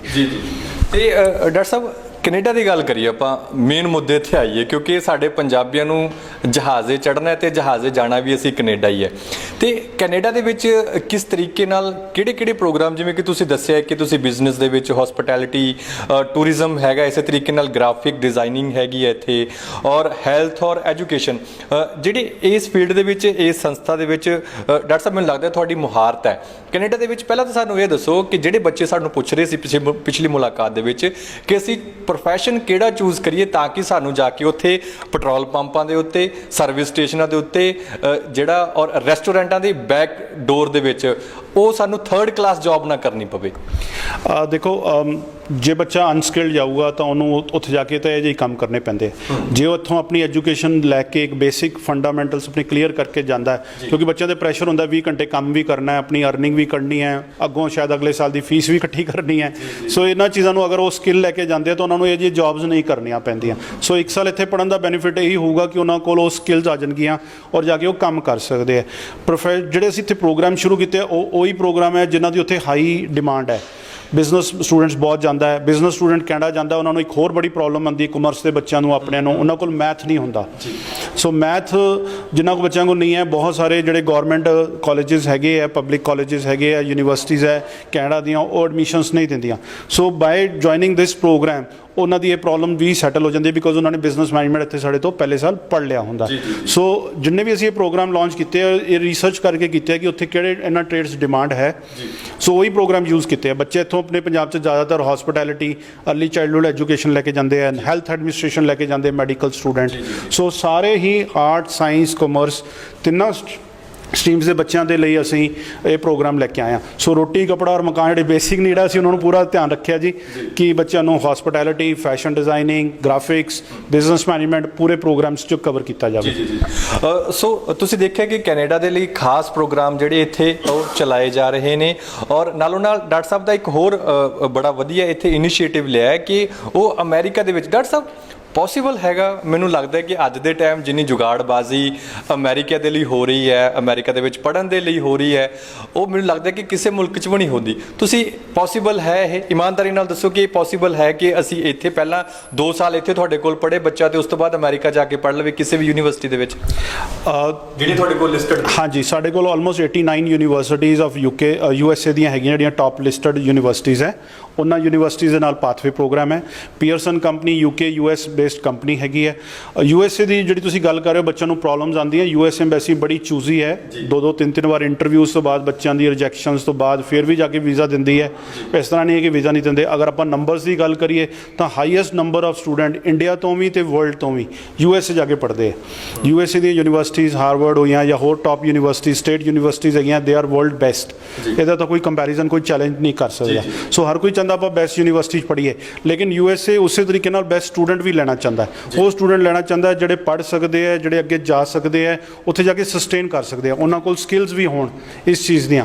ਸੋ ਇਸ ਚੀਜ਼ ਨੂੰ ਲੈਂਦੇ ਹੋਏ ਇਹ ਇੱਕ ਇੰਟਰਨੈਸ਼ਨਲ ਪ੍ਰੋਗਰਾਮ ਇਹ ਜਿਹਾ ਜਦੋਂ ਵੀਜ਼ਾ ਆਫਿਸਰ ਦੇਖਦਾ ਹੈ ਕਿ ਬੱਚੇ ਨੇ ਇੰਟਰਨੈਸ਼ਨਲ ਐਜੂਕੇਸ਼ਨ ਲਿੱਤੀ ਹੋਈ ਹੈ, ਇੱਕ ਕੁਆਲਿਟੀ ਸਟੈਂਡਰਡ ਦੇ ਪੜ੍ਹਿਆ ਹੋਇਆ, ਉਹਦੇ ਕੋਲ ਸਕਿੱਲ ਹੈ ਔਰ ਸੀਰੀਅਸ ਸਟੂਡੈਂਟ ਹੈ, ਤਾਂ ਆਈ ਡੋਂਟ ਥਿੰਕ ਉਹਦੇ ਕੋਲ ਰੀਜ਼ਨ ਹੁੰਦਾ ਕਿ ਉਹ ਵੀਜ਼ਾ ਰਿਜੈਕਟ ਕਰ ਸਕੇ ਜਾਂ ਬੱਚੇ ਨੂੰ ਨਾ ਆਪਣੇ ਕੰਟਰੀ ਆਉਣ ਨੂੰ ਰੋਕ ਸਕੇ, ਉਹਦੀ ਐਜੂਕੇਸ਼ਨ 'ਚ ਕਿਧਰੇ ਹਿੰਡਰੈਂਸ ਬਣ ਸਕੇ। ਡਾਕਟਰ ਸਾਹਿਬ, ਟੋਟਲ ਕੁੱਲ ਮਿਲਾ ਕੇ ਇਸ ਪ੍ਰੋਗਰਾਮ ਦੀ ਜੇਕਰ ਆਪਾਂ ਆਲ ਓਵਰ ਗੱਲ ਕਰੀਏ, ਕਿੰਨੀ ਕੁ ਆਪਸ਼ਨਸ ਹੈਗੀਆਂ ਨੇ ਕੁੱਲ ਮਿਲਾ ਕੇ ਸਾਰੀਆਂ ਵਲਾਇਤ ਦੇ ਵਿੱਚ, ਜਿਹਨੂੰ ਅਸੀਂ ਵਿਦੇਸ਼ ਦੇ ਵਿੱਚ ਕਹਿ ਦਿੰਦੇ ਹਾਂ? ਸਿਰਫ ਇਹ 4 ਮੁਲਕਾਂ ਦੇ ਵਿੱਚ ਹੀ ਪ੍ਰੋਗਰਾਮ ਹੈ ਜਾਂ ਇਸ ਤੋਂ ਇਲਾਵਾ ਵੀ ਹੋਰ ਆਪਸ਼ਨਸ ਹੈਗੇ ਨੇ? ਕਿਉਂਕਿ ਸਾਡੇ ਪੰਜਾਬੀ ਨੇ ਨਾ ਸਿਰਫ ਕੈਨੇਡਾ, ਅਮਰੀਕਾ ਜਾਂ USA, ਆਸਟ੍ਰੇਲੀਆ ਦੇ ਵਿੱਚ ਨਹੀਂ, ਸਾਰੀ ਦੁਨੀਆ ਦੇ ਵਿੱਚ ਨੇ। ਤੋ ਇਸ ਤੋਂ ਇਲਾਵਾ ਕਿਸੇ ਹੋਰ ਕੰਟਰੀ ਦਾ ਵੀ ਕੋਈ ਪ੍ਰਪੋਜ਼ਲ ਹੈਗਾ ਤੁਹਾਡੇ ਕੋਲ? ਬਿਲਕੁਲ ਜੀ, ਥੋੜੀ ਜਗ੍ਹਾ ਘੱਟ ਹੋਣ ਕਰਕੇ ਅਸੀਂ ਇੱਥੇ ਕੰਟਰੀ ਘੱਟ ਲਿਖੇ ਹੈ, ਬਟ ਇਹ ਜਿਹੜੀ ਪ੍ਰੋਗਰਾਮ ਹੈ, ਜਿਹੜੀ ਅਸੀਂ ਮੇਜਰ 4 ਡੈਸਟੀਨੇਸ਼ਨ ਲਿਖੇ, ਪਪੂਲਰ ਡੈਸਟੀਨੇਸ਼ਨ ਜਿੱਥੇ ਸਟੂਡੈਂਟ ਦਾ ਜ਼ਿਆਦਾ ਇੰਟਰਸਟ ਰਹਿੰਦਾ, ਔਰ 5ਵੀਂ ਜਿਹੜੀ ਪਪੂਲਰ ਡੈਸਟੀਨੇਸ਼ਨ ਨਿਊਜ਼ੀਲੈਂਡ ਹੈਗੀ ਹੈ। ਸੋ ਇਸ ਤੋਂ ਇਲਾਵਾ ਦੇਰ ਆਰ 21 ਕੰਟਰੀਜ਼, ਚਾਹੇ ਆਪਾਂ ਯੂਰਪ ਦੀ ਗੱਲ ਕਰੀਏ ਤਾਂ ਫਰਾਂਸ, ਇਟਲੀ, ਸਪੇਨ, ਗ੍ਰੀਸ, ਔਰ ਜਿਹੜੇ ਜਰਮਨੀ, ਜਿਹੜੇ ਪਪੂਲਰ ਡੈਸਟੀਨੇਸ਼ਨ ਦੇ ਬੱਚੇ, ਇਟਲੀ ਹੈ ਜਿੱਥੇ ਬੱਚੇ ਜਾ ਕੇ ਪੜ੍ਹਨਾ ਚਾਹੁੰਦੇ ਆ। ਸੋ ਉੱਥੇ ਵੀ ਸਾਡੇ ਇਸ ਪੀਅਰਸਨ ਬੀਟੈਕ ਦੀਆਂ ਜਿਹੜੀ ਕੁਆਲੀਫਿਕੇਸ਼ਨਸ ਹੈ, ਉਹਨਾਂ ਦੇ ਕ੍ਰੈਡਿਟ ਪਾਥਵੇ ਪ੍ਰੋਗਰਾਮਸ ਹੈ, ਉਹ ਸਾਡੇ ਕੋਲ ਉਹਨਾਂ ਨਾਲ ਵੀ ਟਾਈ ਅਪ ਹੈ। ਸੋ 21 ਕੰਟਰੀਜ਼ ਐਂਡ 348 ਯੂਨੀਵਰਸਿਟੀਜ਼ ਦਾ ਇਹ ਪੂਰਾ ਲਿਸਟ ਸਾਡੇ ਕੋਲ ਪੀਅਰਸਨ ਨੇ ਦਿੱਤੀ ਹੈ, ਕੰਪਨੀ ਨੇ, ਜਿੱਥੇ ਕ੍ਰੈਡਿਟ ਟ੍ਰਾਂਸਫਰ ਪ੍ਰੋਗਰਾਮਸ ਚੱਲ ਸਕਦੇ। ਤੇ ਡਾਕਟਰ ਸਾਹਿਬ ਜੀ, ਹੁਣ ਐਡਮਿਸ਼ਨ ਦਾ ਕੀ ਪ੍ਰੋਸੈਸ ਰਹਿੰਦਾ ਹੈ? ਕਿਹੜੇ ਦਿਨਾਂ ਦੇ ਵਿੱਚ ਐਡਮਿਸ਼ਨਸ ਹੁੰਦੀਆਂ ਨੇ ਜਾਂ ਕਿਹੜੇ ਇਨਟੇਕ ਦੇ ਵਿੱਚ ਜਿਹੜੇ ਬੱਚੇ ਜਾ ਸਕਦੇ ਨੇ? ਕਿਉਂਕਿ ਇਹ ਸਾਲ ਤੇ ਕਰੋਨਾ ਦੇ ਨਾਮ ਲੱਗ ਗਿਆ। ਬੱਚਿਆਂ ਨੂੰ ਕੋਈ ਨਿਰਾਸ਼ ਹੋਣ ਦੀ ਲੋੜ ਨਹੀਂ ਹੈ ਜੀ। ਇਮੀਡੀਏਟਲੀ ਸਾਡੇ ਨਾਲ ਇੱਥੇ ਰਾਬਤਾ ਕਰ ਸਕਦੇ ਆ, ਸਾਡੇ ਕਾਉਂਸਲਰਸ ਨੂੰ ਮਿਲ ਸਕਦੇ ਆ, ਆਪਣੀ ਕਰੀਅਰ ਕਾਉਂਸਲਿੰਗ ਲੈ ਸਕਦੇ ਆ। We are open for admissions. ਅਸੀਂ ਹੁਣ ਬੈਚ ਦੀਵਾਲੀ ਤੋਂ ਬਾਅਦ ਸ਼ੁਰੂ ਕਰ ਰਹੇ ਹਾਂ। ਸੋ ਉਸ ਤੋਂ ਬਾਅਦ ਵੀ ਇਹ ਐਨੂਅਲ ਜਿਹੜਾ ਉਹ ਸਿਸਟਮ ਹੁੰਦਾ, ਉਹਨੂੰ ਮੈਚ ਕਰਨ ਵਾਸਤੇ ਸਾਡੇ ਕੋਲ ਮਲਟੀਪਲ ਇਨਟੇਕਸ ਆ ਰਹੀਆਂ। ਸੋ ਪਹਿਲੀ ਇਨਟੇਕ ਜਿਹੜੀ ਹੈ ਨਵੰਬਰ 2020 ਹੈ। ਜਿਹੜੇ ਬੱਚੇ ਹੁਣ ਸਾਡੇ ਨਾਲ ਜੁਆਇਨ ਕਰਨਗੇ ਉਹ ਅਗਲੇ ਸਾਲ ਸਤੰਬਰ, ਅਕਤੂਬਰ 'ਚ ਟ੍ਰਾਂਸਫਰ ਹੋ ਜਾਣਗੇ। ਜਿਹੜੇ ਬੱਚੇ ਸਾਡੇ ਜਨਵਰੀ ਬੈਚ ਜੁਆਇਨ ਕਰਨਗੇ ਉਹ ਅਗਲੇ ਸਾਲ ਜਨਵਰੀ 22 'ਚ ਜਾਣਗੇ। ਸੋ ਇਸ ਤਰੀਕੇ ਨਾਲ ਅਸੀਂ ਪੂਰੀ ਮੈਪਿੰਗ ਕੀਤੀ ਹੈ, ਪੂਰਾ ਪਾਥਵੇ ਪ੍ਰੋਸੈਸ ਬਣਾਇਆ ਬੱਚਿਆਂ ਨੂੰ ਗਾਈਡੈਂਸ ਦੇਣ ਦਾ। ਸੋ ਐਜੂਕੇਸ਼ਨਲ ਇੰਸਟੀਟਿਊਸ਼ਨ ਜਿਹੜਾ ਸਾਡਾ ਇੱਥੇ ਵਿਦਿਆ ਜੋਤੀ ਹੈ, ਜੋ ਕਿ best infrastructure, labs, facilities provide ਕਰੇਗਾ, ਟ੍ਰੇਨਰਸ ਪ੍ਰੋਵਾਈਡ ਕਰੇਗਾ। ਕ੍ਰੋਸਲੈਂਡ ਨਾਲ ਸਾਡਾ ਟਾਈ ਅਪ ਹੈ, ਜਿਹੜੇ ਕਿ ਉਹਨਾਂ ਦਾ ਪੂਰਾ ਵੀਜ਼ਾ ਪ੍ਰੋਸੈਸ ਨੂੰ ਮੈਨੇਜ ਕਰਨਗੇ, ਗਾਈਡੈਂਸ ਦੇਣਗੇ ਬੱਚਿਆਂ ਨੂੰ, ਤਾਂ ਕਿ ਕੋਈ ਅੱਗੇ ਵੀਜ਼ਾ 'ਚ ਹਿੰਡਰੈਂਸ ਨਾ ਆਏ। ਸੋ ਔਰ ਪੀਅਰਸਨ ਦੀ ਸਾਡੇ ਕੋਲ ਜਿਹੜੀ ਅਕੈਡਮਿਕ ਕੋਲੈਬੋਰੇਸ਼ਨ ਹੈ ਔਰ ਰਿਕੋਗਨੀਸ਼ਨ ਹੈ, ਉਹ ਅਸੈਪਟੇਬਲ ਹੈ। So it's a very unique combination ਜਿਹਦੇ ਨਾਲ ਅਸੀਂ ਬੱਚਿਆਂ ਨੂੰ ਹੈਲਪ ਕਰ ਸਕਦੇ ਹਾਂ। ਬਲਕਿ ਹੁਣ ਇਸ ਹਾਲਾਤਾਂ ਜਦੋਂ ਕਿ ਟਰੈਵਲ ਅਲਾਊਡ ਨਹੀਂ ਹੈ ਵਰਲਡ ਵਾਈਡ, ਜੇ ਕਿਸੇ ਦਾ ਵੀਜ਼ਾ ਮਿਲ ਵੀ ਰਿਹਾ ਤਾਂ ਆਨਲਾਈਨ ਕਲਾਸਿਸ ਹੈਗੀਆਂ। ਸੋ ਉਸ ਚੀਜ਼ ਨੂੰ ਦੇਖਦੇ ਹੋਏ ਤਾਂ ਇਹ ਪ੍ਰੋਗਰਾਮ ਸਟੂਡੈਂਟਸ ਲਈ ਬਹੁਤ ਬੈਨੀਫੀਸ਼ੀਅਲ ਹੈ। ਫਾਈਨੈਂਸ਼ੀਅਲ ਵੀ ਪ੍ਰੈਸ਼ਰ ਹੈ। ਸੋ ਸਾਰੇ ਚੀਜ਼ਾਂ ਨੂੰ ਇਹ ਪ੍ਰੋਗਰਾਮ ਸਬਸਟੀਟਿਊਟ ਕਰਦਾ ਔਰ ਸਪੋਰਟ ਕਰਦਾ ਹੈ। ਡਾਕਟਰ ਸਾਹਿਬ, ਇੱਕ ਆਖਰੀ ਸਵਾਲ ਜਾਂਦੇ ਜਾਂਦੇ ਅਸੀਂ ਲੈ ਲੈਂਦੇ ਹਾਂ ਕਿ ਇਹ ਜਿਹੜਾ ਅਦਾਰਾ ਹੈ, ਜਿਸ ਤਰੀਕੇ ਨਾਲ ਤੁਸੀਂ ਇਹਦੇ 'ਤੇ ਲਿਖਿਆ, ਬਹੁਤ ਸਾਰੀਆਂ ਚੀਜ਼ਾਂ ਤੁਸੀਂ ਐਕਸਪਲੇਨ ਕੀਤੀਆਂ ਨੇ, ਇਹ ਸਾਨੂੰ ਸਮਝਾਓਗੇ ਕਿ 5 ਪੁਆਇੰਟ ਇੱਥੇ ਲਿਖਣ ਦਾ ਕਾਰਨ ਕੀ ਹੈ? ਕਿਉਂਕਿ ਸਭ ਕੁਝ ਤੁਸੀਂ ਐਕਸਪਲੇਨ ਕਰ ਰਹੇ ਹੋ ਇੱਥੇ। ਹਾਂਜੀ, ਮੈਂ ਤੁਹਾਨੂੰ ਹੁਣੇ ਕੀਤਾ ਹੈ ਕਿ ਆਪਾਂ ਫਸਟ ਈਅਰ ਇੱਥੋਂ ਸਟਾਰਟ ਕਰਕੇ ਮੂਵ ਕਰ ਜਾਂਗੇ। ਫਾਈਨੈਂਸ਼ੀਅਲ ਬੈਨੀਫਿਟ ਹੈ, ਟਾਈਮ ਬਚਦਾ ਬੱਚੇ ਦਾ। ਜਦੋਂ ਇੱਥੇ ਸ਼ੁਰੂ ਕਰ ਦੇਗਾ ਤਾਂ ਹਾਲੇ ਆਪਣੇ ਬੱਚੇ ਵੇਸਟ ਕਰ ਰਹੇ ਆ ਟਾਈਮ, ਕਿਉਂਕਿ ਸਕੂਲ ਕਾਲਜਿਸ ਅਲਾਉਡ ਨਹੀਂ ਕਰ ਰਹੇ ਹੈਗੇ, ਤੇ ਇੱਥੇ ਬੱਚੇ ਵਿਹਲੇ ਬੈਠੇ ਆ। ਤਾਂ ਹੁਣ ਅਗਰ ਇੱਥੇ ਸਾਡਾ ਇੰਸਟੀਟਿਊਸ਼ਨ ਜੁਆਇਨ ਕਰਦੇ ਆ ਤਾਂ ਆਪਣਾ ਟਾਈਮ ਬਚਾ ਸਕਦੇ ਹੋ, ਨੈਕਸਟ ਈਅਰ ਮੂਵ ਕਰ ਸਕਦੇ, ਸੈਕੰਡ ਈਅਰ 'ਚੋਂ ਵੀ। ਉਸ ਤੋਂ ਇਲਾਵਾ ਬੱਚਿਆਂ ਨੂੰ ਅਸੀਂ ਇੱਥੇ ਜਦੋਂ ਪੜ੍ਹਾ ਰਹੇ ਹਾਂ ਤਾਂ ਵੀ ਆਰ ਜਿਹੜਾ ਸਾਡਾ ਇਹ ਪੀਅਰਸਨ BTC ਦਾ ਪ੍ਰੋਗਰਾਮ ਹੈ, ਇਹਦੇ ਅੰਦਰ 40% ਥਿਓਰੀ ਹੈ ਔਰ 60% ਪ੍ਰੈਕਟੀਕਲਸ ਹੈ। ਸੋ ਸਕਿੱਲਸ ਲੈ ਕੇ ਜਾਣਗੇ ਜਿਹੜੇ ਕਿ ਉਹਨਾਂ ਨੂੰ ਹੈਲਪਫੁਲ ਹੈ ਸੈਕੰਡ ਈਅਰ। ਉੱਥੇ ਜਾ ਕੇ ਕੈਨੇਡਾ ਜਾਂ ਆਸਟ੍ਰੇਲੀਆ, ਜਿਹੜੇ ਵੀ ਡ੍ਰੀਮ ਡੈਸਟੀਨੇਸ਼ਨ ਕੰਟਰੀ ਤੋਂ ਜਾਂਦੇ ਆ, ਉੱਥੇ ਉਹਨਾਂ ਨੂੰ ਪਾਰਟ ਟਾਈਮ ਜੌਬ ਲੈਣ ਵਾਸਤੇ। ਉਸ ਤੋਂ ਇਲਾਵਾ ਜਿਹੜਾ ਮੈਂ ਤੁਹਾਨੂੰ ਸ਼ੇਅਰ ਕਰਨਾ ਚਾਹ ਰਿਹਾ ਉਹ ਹੈਗਾ ਕਿ ਜਿਨ੍ਹਾਂ ਬੱਚਿਆਂ ਦੇ ਗੈਪ ਹੈਗੇ ਆ, ਜਾਂ ਵੀਜ਼ਾ ਰਿਫਿਊਜ਼ਲਸ ਹੈਗੀਆਂ, ਜਾਂ ਉਹਨਾਂ ਦੇ ਮਾਰਕਸ ਘੱਟ ਹੈਗੇ ਆ, ਜਾਂ ਉਹਨਾਂ ਕੋਲ ਮੈਥ ਨਹੀਂ ਹੈਗਾ, ਤਾਂ ਇਸ ਤਰੀਕੇ ਦੇ ਹੋਰ ਕਈ ਐਸੇ ਐਡਵਾਂਟੇਜ ਇਸ ਪ੍ਰੋਗਰਾਮ 'ਚ ਹੈਗੇ ਆ ਜੋ ਕਿ ਵੀਜ਼ਾ ਸਕਸੈਸ ਨੂੰ ਦੇਖ ਕੇ ਰੱਖੇ ਗਏ ਆ। ਸੋ ਅਗਰ ਆਪਾਂ ਇਹਨਾਂ ਸਾਰਿਆਂ ਕਿਸੇ ਵੀ ਸਟੂਡੈਂਟ ਦੀ ਕੋਈ ਸਪੈਸੀਫਿਕ ਪ੍ਰੋਬਲਮ ਹੈ, ਉਹਨੂੰ ਆਪਾਂ ਸੋਲੂਸ਼ਨ ਦਿੰਦੇ ਆ ਤਾਂ ਉਹਦਾ ਵੀਜ਼ਾ ਸਕਸੈਸ ਬਹੁਤ ਅੱਛਾ ਵੱਧ ਸਕਦਾ ਹੈ। ਤੇ ਡਾਕਟਰ ਸਾਹਿਬ ਮੈਨੂੰ ਲੱਗਦਾ ਹੈ ਕਿ ਇਸ ਸਾਰੇ ਪ੍ਰੋਗਰਾਮ ਦੇ ਵਿੱਚ ਇੱਕ ਬੜੀ ਵੱਡੀ ਗੱਲ ਜਿਹੜੀ ਨਿਕਲ ਕੇ ਇਹ ਸਾਹਮਣੇ ਆਈ ਹੈ ਕਿ ਅਗਰ ਇੱਕ ਬੈਚ ਇੱਕ ਮੁਲਕ ਦਾ ਤੁਹਾਡੇ ਕੋਲ ਹੈ ਤੇ ਜਿਹੜੀਆਂ ਜਾ ਕੇ ਉੱਥੇ ਰੂਮ ਦੀਆਂ ਸਮੱਸਿਆਵਾਂ, ਗੱਲ ਸ਼ੇਅਰ ਕਰਨ ਦੀਆਂ ਸਮੱਸਿਆਵਾਂ, ਦੋਸਤ ਨਵੇਂ ਬਣਾਉਣ ਦੀਆਂ, ਉਹ ਆਲਰੇਡੀ ਇੱਥੇ ਹੀ ਬਣਾ ਕੇ ਜਾਏਗਾ। ਬਿਲਕੁਲ ਜੀ, ਬੱਚਾ ਮਤਲਬ ਇੱਕ ਬਹੁਤ ਵੱਡਾ ਤੁਹਾਡਾ ਐਕਸਪੀਰੀਅੰਸ ਸ਼ੇਅਰ ਕਰਨ ਲੱਗਿਆ, 2 ਮਿੰਟ ਲਾਂਗਾ ਉਸ ਵਾਸਤੇ। ਸੋ ਬੱਚਾ ਜਦੋਂ ਉੱਥੇ ਜਾਂਦਾ ਹੈ ਉਹਨੂੰ 3-4 ਬਹੁਤ ਸਪੈਸੀਫਿਕ ਪ੍ਰੋਬਲਮ ਹਰ ਬੱਚੇ ਨੂੰ ਫੇਸ ਕਰਨੀਆਂ ਪੈਂਦੀਆਂ, ਔਰ ਅਸੀਂ ਦੇਖਿਆ ਕਿ ਬੱਚੇ ਉਸ 'ਤੇ ਕਾਫੀ ਡਿਪਰੈਸ ਵੀ ਹੋ ਜਾਂਦੇ ਆ। ਇੱਕ ਤਾਂ ਨਵਾਂ ਐਜੂਕੇਸ਼ਨ ਸਿਸਟਮ, ਦੂਜਾ ਪਾਰਟ ਟਾਈਮ ਕੰਮ ਕਰਨ ਦਾ ਪ੍ਰੈਸ਼ਰ, ਤੀਸਰਾ ਉਹਨਾਂ ਕੋਲ ਸਕਿੱਲ ਹੈ ਨਹੀਂ ਤੇ ਲੋ ਜੌਬ ਕਰਨੀ ਹੈ, ਫਿਰ ਹੋਮ ਸਿਕਨੈਸ। ਪਹਿਲੀ ਵਾਰ ਆਪਾਂ ਘਰੋਂ ਨਿਕਲ ਰਹੇ ਹਾਂ ਪੰਜਾਬ ਦੇ ਛੋਟੇ ਜਾਂ ਨਾਰਥ ਦੇ ਹਰਿਆਣੇ ਤੋਂ ਕਿਸੇ ਵੀ ਪਿੰਡ ਜਾਂ ਸ਼ਹਿਰ 'ਚੋਂ, ਤੇ ਸਿੱਧਾ ਜਾ ਕੇ ਆਪਾਂ ਕੈਨੇਡਾ ਜਾ ਰਹੇ ਹਾਂ ਤੇ ਆਪਾਂ ਨੂੰ ਇਹ ਪਤਾ ਵੀ ਹੈ ਮੰਨੋ ਕਿ ਆਪਾਂ 2-3 ਸਾਲ ਹਾਲੇ ਮਾਂ-ਬਾਪ ਨੂੰ ਸ਼ਾਇਦ ਮਿਲ ਪਾਵਾਂਗੇ, ਦੋਸਤ ਯਾਰਾਂ ਨੂੰ ਮਿਲ ਪਾਵਾਂਗੇ। ਕਈਆਂ ਨੂੰ ਤਾਂ ਇਹ ਨਹੀਂ ਪਤਾ ਲੱਗਦਾ ਕਿ ਅਸੀਂ ਚੱਲਣਾ ਕਿੱਧਰਲੇ ਪਾਸੇ ਹੈ, ਸੱਜੇ ਪਾਸੇ, ਖੱਬੇ ਪਾਸੇ, ਬਹੁਤ ਸਾਰੀ ਦਿੱਕਤਾਂ। ਬਿਲਕੁਲ। ਸੋ ਸਾਡਾ ਇਹ ਸਾਰੀਆਂ ਪ੍ਰੋਬਲਮਸ ਨੂੰ ਲੈ ਕੇ ਫਿਰ ਜਿਹੜੇ ਵੀ ਆਪਾਂ ਦੇਸ਼ ਜਾ ਰਹੇ ਹਾਂ, ਜਿਹੜੇ ਨਵੇਂ ਉੱਥੇ ਲੋਕਾਂ ਨੂੰ ਮਿਲਦੇ ਆ, ਪਤਾ ਨਹੀਂ ਹੁੰਦਾ ਕਿ ਮੇਰਾ ਦੋਸਤ ਹੈ ਕਿ ਦੁਸ਼ਮਣ ਹੈ, ਕਿ ਮੇਰੇ ਨਾਲ ਇਮਾਨਦਾਰ ਰਹੂਗਾ ਕਿ ਮੈਨੂੰ ਸ਼ਾਮੀ ਚੀਟਿੰਗ ਕਰ ਲਊਗਾ ਮੇਰੇ ਨਾਲ। ਸੋ ਇਹ ਸਾਰੀਆਂ ਚੀਜ਼ਾਂ ਦੀਆਂ ਨਾ ਬੜੀ ਇੱਕ ਸੋਸ਼ਲ ਬੱਚਿਆਂ ਦੇ ਉੱਤੇ ਬਹੁਤ ਪ੍ਰੈਸ਼ਰ ਅਸੀਂ ਦੇਖਿਆ। ਬਹੁਤ ਸਾਰੇ ਬੱਚੇ ਅਸੀਂ ਉਹਨਾਂ ਨੂੰ ਉੱਧਰ ਵੀ ਜਾ ਕੇ ਅਲਕੋਹਲ ਵੱਲ ਜਾਂ ਡਰੱਗਸ ਵੱਲ ਜਾਂਦੇ ਆ ਦੇਖਿਆ, ਔਰ ਹੋਮ ਸਿਕਨੈਸ ਕਾਫੀ ਤੰਗ ਕਰਦੀ ਹੈ। ਸੋ ਇਹ ਸਾਰੀਆਂ ਪ੍ਰੋਬਲਮਸ ਨੂੰ ਲੈ ਕੇ ਇਹ ਵੱਡਾ ਇੱਕ ਪ੍ਰੋਗਰਾਮ ਜੋ ਮੈਂ ਆਪਣਾ ਸਮਝਦਾ ਕਿ 25-30 ਸਾਲ ਦੀ ਜਿਹੜੀ ਮੇਰੀ ਪਰਿਵਾਰਿਕ ਜਦੋਂ ਸਾਲ 2 ਸਾਲ ਬੱਚਾ ਇਕੱਠਾ ਪੜ੍ਹਦਾ ਤਾਂ ਇੱਕ ਪਰਿਵਾਰਿਕ ਮਾਹੌਲ ਇੱਥੇ ਬਣ ਜਾਂਦਾ ਕਲਾਸ ਦੇ ਵਿੱਚ। ਚੰਡੀਗੜ੍ਹ ਸਾਡੇ ਇੱਥੇ ਵਿਦਿਆ ਜੋਤੀ 'ਚ ਹੋਸਟਲ ਫੈਸਿਲਿਟੀਜ਼ ਅਵੇਲੇਬਲ ਹੈ। ਘਰੋਂ ਬੱਚਾ ਨਿਕਲਦਾ ਹੈ, ਉਹਨੂੰ ਇੱਥੇ ਚੰਗੇ ਬੁਰੇ ਦਾ ਪਤਾ ਲੱਗਦਾ ਹੈ, ਇਕੱਲੇ ਰਹਿਣ ਦਾ ਪਤਾ ਲੱਗਦਾ, ਆਪਣੇ ਆਪ ਨੂੰ ਮੇਨਟੇਨ ਕਰਨ ਦਾ ਪਤਾ ਲੱਗਦਾ ਹੈ। ਸੋ ਉਹ ਸੋਸ਼ਲ ਸਰਕਲ ਵੀ ਬਣਾਉਂਦਾ ਹੈ, ਇੰਡੀਪੈਂਡੈਂਟ ਵੀ ਹੋ ਜਾਂਦਾ ਹੈ, ਔਰ ਉਹਨੂੰ ਉੱਥੇ ਜਾ ਕੇ ਸੈਟਲਮੈਂਟ 'ਚ ਕੋਈ ਦਿੱਕਤ ਨਹੀਂ ਆਉਂਦੀ ਹੈ। ਸੋ ਜਿਹੜੀਆਂ ਮੈਂ ਤੁਹਾਨੂੰ 4 ਪ੍ਰੋਬਲਮਸ ਦੱਸੀਆਂ, ਇਹ 4 ਪ੍ਰੋਬਲਮ ਦਾ ਇਹ ਬੇਸ ਅਸੀਂ ਕੱਢ ਕੇ ਪ੍ਰੋਗਰਾਮ ਲਿਆਂਦਾ ਹੈ, ਜਿਹਦੇ ਨਾਲ ਬੱਚਿਆਂ ਨੂੰ ਬਹੁਤ ਬੈਨੀਫਿਟ ਹੈ। ਐਂਡ ਆਈ ਐਮ ਹੋਪਫੁਲ ਮੈਂ ਹੋਰ ਵੀ ਅਜੇ ਪ੍ਰੋਗਰਾਮ ਹੋਰ ਕੰਟਰੀਜ਼ ਚੱਲਦੇ ਦੇਖੇ ਆ, ਪੀਅਰਸਨ BTC ਦੇ, they are very successful. China ਜੋ ਕਿ ਸਾਡਾ ਕੰਪੀਟੀਟਰ ਹੈ ਇੰਟਰਨੈਸ਼ਨਲ ਐਜੂਕੇਸ਼ਨ ਦੇ ਵਿੱਚ ਵੀ, ਤੇ ਕਾਫੀ ਜ਼ਿਆਦਾ ਸਟੂਡੈਂਟ ਚਾਈਨਾ ਤੋਂ ਵੀ ਆਉਂਦੇ ਆ, ਉੱਥੇ ਇਹ ਪ੍ਰੋਗਰਾਮ ਬਹੁਤ ਸਕਸੈਸਫੁਲ ਚੱਲ ਰਿਹਾ। ਸੋ ਇੰਡੀਆ ਦੇ ਵਿੱਚ ਹੁਣ ਸ਼ੁਰੂ ਹੋਇਆ, ਬਟ ਵੀ ਆਰ ਹੋਪਫੁਲ ਕਿ ਅਗਲੇ 2-3 ਸਾਲਾਂ ਦੇ ਵਿੱਚ ਪੰਜਾਬ ਦੇ ਸਾਡੇ ਮੇਰੇ ਦੋਸਤ ਭੈਣ ਭਰਾ ਆਪਣੇ ਏਰੀਆ ਦੇ ਸਾਰੇ ਇਸ ਚੀਜ਼ ਦਾ ਬੈਨੀਫਿਟ ਲੈ ਪਾਉਣਗੇ। ਜੀ ਬਹੁਤ ਬਹੁਤ ਸ਼ੁਕਰੀਆ ਜੀ ਡਾਕਟਰ ਸਾਹਿਬ, ਸਾਰੀ ਗੱਲਬਾਤ ਦੇ ਲਈ, ਤੁਹਾਡਾ ਕੀਮਤੀ ਸਮਾਂ ਦੇਣ ਦੇ ਲਈ ਬਹੁਤ ਬਹੁਤ ਸ਼ੁਕਰੀਆ। ਸੋ ਇਹ ਸਨ ਡਾਕਟਰ DJ ਸਿੰਘ, ਜਿਨ੍ਹਾਂ ਨੇ ਬੜੇ ਹੀ ਸਾਦੇ ਜਿਹੇ ਅਲਫਾਜ਼ਾਂ ਦੇ ਵਿੱਚ ਸਮਝਾਉਣ ਦੀ ਕੋਸ਼ਿਸ਼ ਕੀਤੀ ਹੈ ਕਿ ਜੋ ਬੱਚੇ ਆਪਣੇ ਮਾਪਿਆਂ ਦੇ ਉੱਤੇ ਬੋਝ ਨਹੀਂ ਬਣਨਾ ਚਾਹੁੰਦੇ, ਲੇਕਿਨ ਪੜ੍ਹਨਾ ਵਿਦੇਸ਼ ਦੇ ਵਿੱਚ ਚਾਹੁੰਦੇ ਨੇ, ਸੈਟਲ ਵਿਦੇਸ਼ ਦੇ ਵਿੱਚ ਹੋਣਾ ਚਾਹੁੰਦੇ ਨੇ, ਜਾਂ ਫਿਰ ਜਿਨ੍ਹਾਂ ਦੀ ਸਾਲ 2 ਸਾਲ ਦੀ ਸਮੱਸਿਆ ਹੈ, ਜਿਹੜੇ ਬਾਹਰ ਨਹੀਂ ਜਾ ਸਕਦੇ ਤੇ ਉਹਨਾਂ ਨੂੰ ਡਰ ਹੈ ਕਿ ਕਿਤੇ ਨਾ ਕਿਤੇ ਉਹਨਾਂ ਦੀ ਗੈਪ ਦੀ ਸਮੱਸਿਆ ਬਣ ਜਾਣੀ ਹੈ, ਉਹਨਾਂ ਦੇ ਲਈ ਇਹ ਅਦਾਰਾ ਕਾਫੀ ਅੱਛਾ ਔਰ ਵਧੀਆ ਚੀਜ਼। ਇੱਥੇ ਪ੍ਰੈਕਟੀਕਲੀ ਡਾਕਟਰ ਸਾਹਿਬ ਦਾ ਕਹਿਣਾ ਹੈ ਕਿ ਪ੍ਰੈਕਟੀਕਲੀ ਵੀ ਔਰ ਸੋਸ਼ਲੀ ਵੀ ਬੜੀ ਇਫੈਕਟਿਵ ਤਰੀਕੇ ਨਾਲ ਬੱਚਿਆਂ ਨੂੰ ਤਿਆਰ ਕਰਕੇ ਉਹਨਾਂ ਦੇ ਫਿਊਚਰ ਦੇ ਲਈ ਉਹਨਾਂ ਨੂੰ ਇੱਥੋਂ ਵਿਦੇਸ਼ ਭੇਜਿਆ ਜਾਂਦਾ। ਫਿਲਹਾਲ ਇਹ ਗੱਲਬਾਤ ਤੁਹਾਨੂੰ ਕਿਵੇਂ ਲੱਗੀ, ਇਸ ਬਾਬਤ ਤੁਸੀਂ ਆਪਣੀ ਰਾਏ ਸਾਨੂੰ ਜ਼ਰੂਰ ਦਿਓ ਕਮੈਂਟ ਬਾਕਸ ਦੇ ਵਿੱਚ। ਜੇਕਰ ਤੁਹਾਡੇ ਦਿਮਾਗ ਦੇ ਵਿੱਚ ਕੋਈ ਸਵਾਲ ਆਉਂਦਾ ਹੈ ਤਾਂ ਉਹ ਵੀ ਤੁਸੀਂ ਸਾਨੂੰ ਦੱਸਿਓ ਜ਼ਰੂਰ। ਅਗਲੀ ਗੱਲਬਾਤ ਦੇ ਵਿੱਚ ਅਸੀਂ ਕੋਸ਼ਿਸ਼ ਕਰਾਂਗੇ ਕਿ ਉਹਨਾਂ ਦਾ ਜਵਾਬ ਹੈ ਜਿਹੜਾ ਡਾਕਟਰ ਸਾਹਿਬ ਕੋਲੋਂ ਲਿਆ ਜਾਵੇ। ਫਿਲਹਾਲ ਮੈਨੂੰ ਇਹ ਗੱਲਬਾਤ ਇੱਥੇ ਹੀ ਖਤਮ ਕਰਨ ਦੀ ਦੁਆ ਗਿਆ। ਧੰਨਵਾਦ।